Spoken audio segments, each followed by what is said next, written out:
Rachel tells me she felt led of the Lord to answer the call, and about 2 weeks after she accepted a temporary position at a local New York hospital, she and her husband set out, not by plane or by car, but by their boat, appropriately named Turning Points.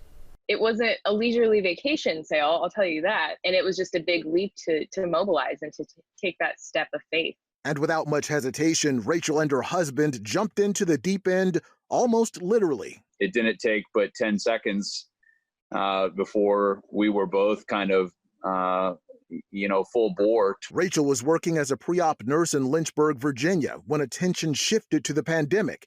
As elective surgeries were canceled, she wasn't really busy. Around that time, recruiters started calling to see if Rachel would be interested in helping in New York, especially since she had worked as an intensive care nurse. And I think the Lord just really put on my heart, like, I've prepared you for this. You have the skills, the training necessary. You're not being utilized where you are. You should go. After quitting her job, things began to fall into place. After hearing Rachel's story, a New York marina waived its $10,000 monthly rental fee. That's when she, her husband, and a friend set sail up the eastern seaboard. They felt it would be safer than flying, plus they could live on the boat and host other medical workers in need of housing. Especially in the middle of a pandemic, just in looking at places to rent and whatnot up here, we were thinking how special it would be to have our own place, for sanity and just for cleanliness sake. Looking back, the 34-hour trip that landed them in New York on Easter Sunday may have been the easy part compared to NYU Langone Hospital in Brooklyn. Things, especially in the hospital, were just chaotic.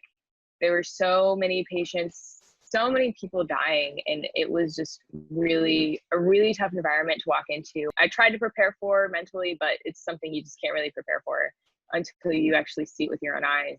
I was underprepared, especially in the beginning of their tenure, for how they were going to be emotionally handling the time in the hospital. They say one thing has made the difference: God's grace. The unending grace that he gives so I can give my patients, and the love so I can give my patients. If I get sick, Lord willing, I'll probably be okay. But even if I'm not okay, no matter what happens, to God be the glory. I'm very proud of her humility in that act of service and her willingness to take that on. We're here because we believe that God has us on this planet to be disciple makers. Rachel's contract has her in New York until the middle of June, and it could be extended if necessary. She says she's okay with that. When she returns home, she plans to complete her nurse practitioner's degree, and then it's on to the next adventure. Eric Phillips, CBN News.